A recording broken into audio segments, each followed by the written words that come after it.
Welcome to lunch hour. This is Satish. TDP Janasena తరపున శాసనసభ ఎన్నికల్లో పోటీ చేసే అభ్యర్థులకు సంబంధించి తొలి జాబితా విడుదలైంది. చంద్రబాబు, పవన్ కళ్యాణ్ సంయుక్తంగా లిస్టును ప్రకటించారు. టీడీపీ 94 అసెంబ్లీ స్థానాల్లో పోటీ చేస్తుండగా జనసేన 24 అసెంబ్లీ, 3 లోక్సభ స్థానాల్లో పోటీ చేయనుంది. బీజేపీ కలిసి వచ్చిన తర్వాత ఆ పార్టీ ఎన్ని సీట్లలో పోటీ చేస్తుందో క్లారిటీ ఇస్తామని చంద్రబాబు తెలిపారు. ఇక బీజేపీకి సీట్లు ఇచ్చే క్రమంలో తాము సీట్లు తగ్గించుకుంటున్నట్టుగా పవన్ తెలిపారు. ఇప్పుడు సీట్ల సంఖ్య ముఖ్యం కాదన్న పవన్ పరిమిత సంఖ్యలో పోటీ చేసి గెలవాలని అన్నారు. ఓవరాల్గా అటు రీజన్స్ వైజ్గా ప్రకటించిన అభ్యర్థులు ఎవరు, అక్కడ పోటీ పడుతున్న వైసీపీ అభ్యర్థులు ఎవరు, పరిస్థితులు ఏంటో మనం తెలుసుకునే ప్రయత్నం చేద్దాం. ప్రస్తుతం లైవ్లో సిద్ధంగా ఉన్నారు మా విజయవాడ నుంచి మా ప్రతినిధి జయరాజ్, అలాగే మనం చూస్తున్న అనంతపురం నుంచి జగదీష్, ఇక ఉమ్మడి గోదావరి జిల్లాకు సంబంధించి రాజమండ్రి నుంచి సతీష్ సిద్ధంగా ఉన్నారు. జయరాజ్, మనం చూసాం తెలుగుదేశం పార్టీకి సంబంధించి 94 మందితో తెలుగుదేశం పార్టీ లిస్టు ప్రకటించింది. 24 స్థానాలని జనసేన ప్రకటించినప్పటికీ కేవలం 5 స్థానాలకు సంబంధించి అభ్యర్థులు మాత్రం ఆ పార్టీ ప్రకటించింది. ఈ కృష్ణా గుంటూరు జిల్లాలో పరిస్థితి ఎలా ఉంది? ఏ స్థానాలకు ప్రకటన ఇచ్చారు? అలాగే అక్కడ పోటీ పడుతున్న వైసీపీ అభ్యర్థులు ఎవరు?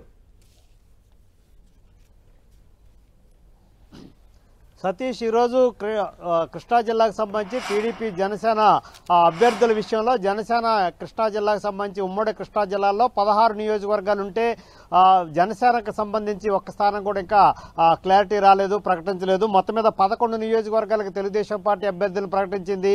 మొత్తం మీద చూస్తే అటు జనసేనకు సంబంధించి 1 కానీ 2 స్థానాలు కూడా దక్కే అవకాశం ఉంది. అయితే మొత్తం ఇంకా 5 అభ్యర్థులు మాత్రమే జనసేన ఇప్పటి వరకు రాష్ట్ర వ్యాప్తం మీద ప్రకటించింది. కృష్ణా జిల్లాకి సంబంధించి 1 కానీ 2 స్థానాలు దక్కే అవకాశం ఉంది. వీటిని 2-3 రోజుల్లోనే ప్రకటిస్తామని చెప్పేసి పవన్ కళ్యాణ్ పేర్కొన్న నేపథ్యం ఉంది.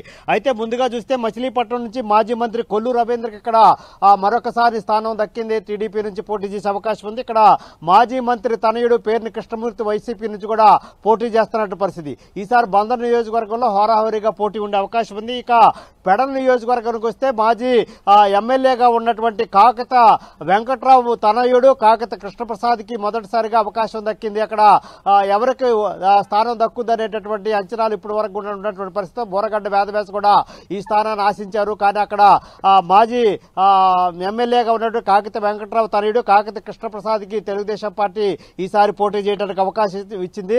అక్కడ ఇప్పటికే వైసీపీ నుంచి రాముని అక్కడ అభ్యర్థిగా వైసీపీ అధిష్టానం ప్రకటించినటువంటి పరిస్థితి. ఇంకా పామర్రు నియోజకవర్గానికి వస్తే మొత్తం మీద వర్ల కుమార్ రాజాకి అక్కడ అవకాశం ఇచ్చారు. ఈసారి వర్ల రామయ్య తనయుడు కుమార్ రాజాకి ఈసారి పోటీ చేసే అవకాశం ఉంది పామర్ నుంచి. ఇక్కడ ఇప్పటికే వైసీపీ నుంచి కైలే అనిల్ కుమార్ అక్కడ రంగంలో ఉన్నటువంటి పరిస్థితి ఉంది. ఇంకా గుడివాడకు వస్తే కొడాల నానికి సంబంధించిన కొడాల నాని ఈసారి గుడివాడ నుంచే పోటీ చేసే అవకాశం ఉంది. కాబట్టి అక్కడ వెనిగళ్ల రాము ఎన్ఆర్ఏగా ఉన్నటువంటి వెనిగళ్ల రాము కొంతకాలంగా అక్కడ పనిచేస్తున్నారు పార్టీ తరఫున. వెనిగళ్ల రాముకు టికెట్ వస్తుందా రాదా అనే అవకాశం ఉన్నటువంటి చర్చ జరుగుతున్నటువంటి నేపథ్యంలో వెనిగళ్ల రాము ఈసారి టీడీపీ నుంచి గుడివాడ స్థానం నుంచి పోటీ చేయడానికి అధిష్టానం అవకాశం కల్పించింది. ఇంకా నూజివీడు ఉమ్మడి కృష్ణా జిల్లాలో నూజివీడు ఈసారి ఏలూరు జిల్లా కింద వెళ్ళింది. అయితే ఉమ్మడి కృష్ణా జిల్లాలో ఉన్నటువంటి కేపీ సారథి పెనమలూరు ఎమ్మెల్యేగా వైసీపీ ఎమ్మెల్యేగా ఉన్నటువంటి పార్థసారథి ఇంకా పార్టీ సభ్యత్వం అయితే తీసుకోలేదు. పార్టీలో ఇంకా చేరినప్పుడు కూడా ఆయన అధికారికంగా నూజివీడు స్థానాన్ని కేటాయిస్తున్నట్టు అధిష్టానం ప్రకటించింది. ఈరోజు మొదటి లిస్టులోనే కొలుసు పార్థసారథికి నూజివీడు టీడీపీ నుంచి పోటీ చేయడానికి అవకాశం కల్పించింది. ఇక్కడ వైసీపీ నుంచి మేకా ప్రతాప్ అప్పారావుకి మరొకసారి అవకాశం ఇచ్చే అవకాశం ఉంది. ఈయన అధికారికంగా ఇంకా ప్రకటించాల్సినటువంటి అవకాశం ఉంది.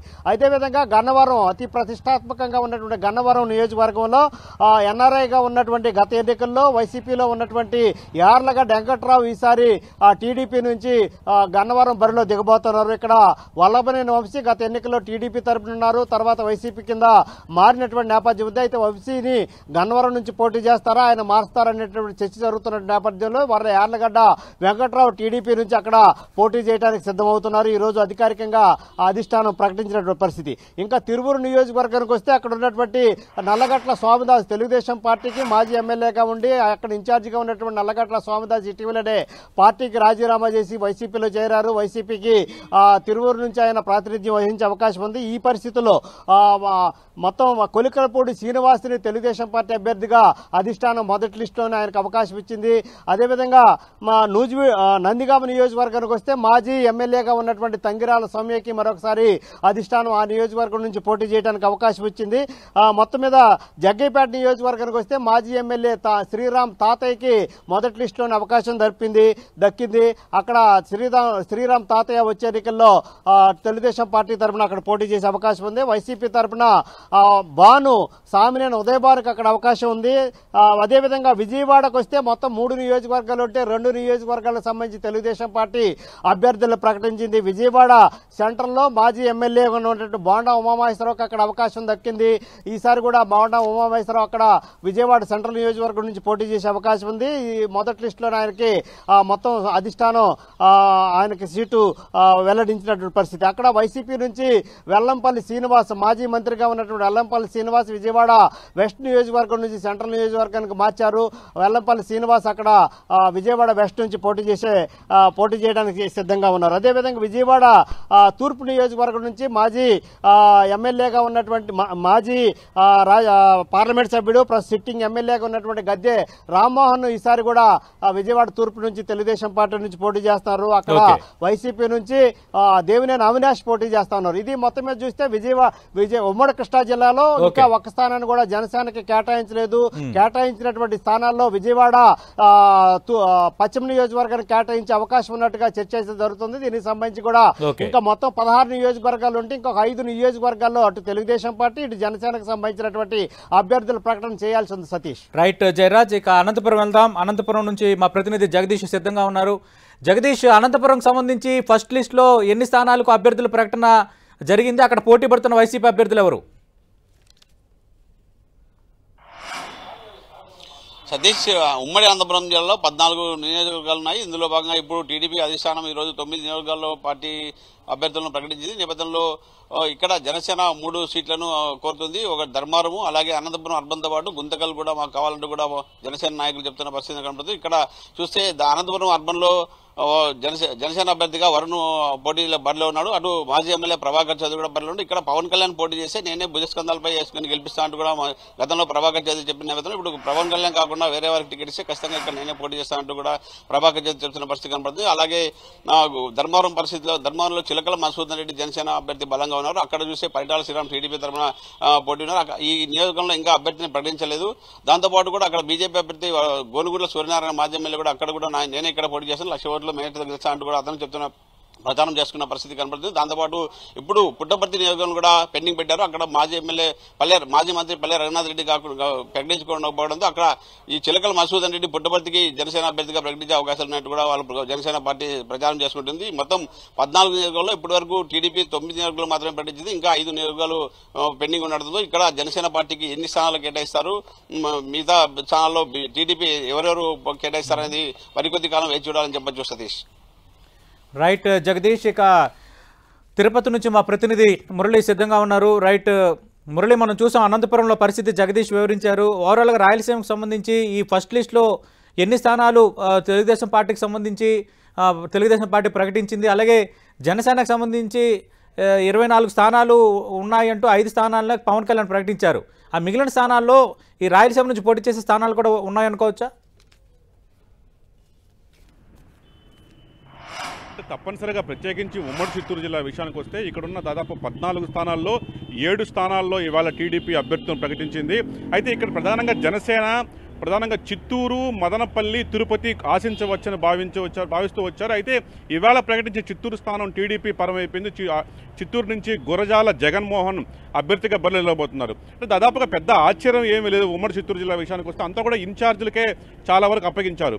ప్రత్యేకించి కుప్పం చంద్రబాబు నాయుడు, నగిరి గాలి భానుప్రకాష్ అంటే మంత్రి రోజా పైన మరోసారి గాలు భానుప్రకాష్ పోటీ పడబోతున్నారు. ఇది ఒక ఆసక్తికరమైన పోటీ కాబోతుంది. ఇక పీలేరు నుంచి నల్లారి కిషోర్ కుమార్ రెడ్డి మాజీ ముఖ్యమంత్రి కిరణ్ కుమార్ రెడ్డి సోదరుడు, లాస్ట్ టైం కూడా ఆయన పోటీ చేసి ఓడిపోవడం జరిగింది. మరోసారి నల్లారి కిషోర్ కుమార్ రెడ్డి పోటీ చేయబోతున్నారు. ఇట్లా ప్రధానంగా అంటే అదొకటి జీడీ నెల్లూరు రిజర్వ్ కాన్స్టిట్యున్సీ ఇది. ఇక్కడ ఇప్పటికే sitting MLA deputy CM Narayana Swamy ఉన్నారు. నారాయణ స్వామి పైన కొత్త అభ్యర్థి థామస్ ఇవాళ పోటీ పడబోతున్నారు. ఇక ప్రధానంగా ఇన్ఛార్జ్ ఉన్ని కూడా అనూహ్యంగా మార్పు చేసిన స్థానం ఏదన్నా ఉందనుకుంటే అదొక తంబళపల్లి మాత్రమే. తంబళ్లపల్లికి ఇప్పటి వరకు కూడా టీడీపీ ఇన్ఛార్జిగా శంకర్ యాదవ్ ఉన్నారు. అయితే అనూహ్యంగా ఈవేళ ఆయన్ని తప్పించి చాలా కాలంగా పార్టీలో పనిచేస్తున్న చంద్రబాబు నాయుడుకు సన్నిహితులుగా ముద్రపడిన జయచంద్రారెడ్డికి తంబళ్లపల్లి టికెట్ కేటాయించారు. అక్కడ ఆయన ప్రత్యర్థి మంత్రి పెద్దిరెడ్డి రామచంద్రారెడ్డి సొంత సోదరుడైన ద్వారకనాథిరెడ్డి ఉన్నారు. ద్వారకనాథిరెడ్డి ప్రస్తుతం సిట్టింగ్ ఎమ్మెల్యేగా ఉన్నారు. ఇవాళ ద్వారకనాథిరెడ్డిని జయచంద్రారెడ్డి ఎదుర్కోబోతున్నారు. ఇది చాలా అనూహ్యమైన మార్పు కావచ్చు. బహుశా తంబళ్లపల్లిలో కొంత రాజకీయ రసవత్తరంగా మారబోతుంది. అక్కడ శంకర్ యాదవ్ ఏదైతే ఇవాళ ఆయనకి టికెట్ పార్టీ నిరాకరించింది, ఈ నేపథ్యంలో అక్కడ ఒక ఆశ్చర్యకరమైన అనూహ్యకమైన పోటీ ఉంటుందని భావిస్తూ ఉన్నారు. ఇక చిత్తూరు విషయానికి వస్తే చిత్తూరు నిజానికి జనసేన ఆశించింది.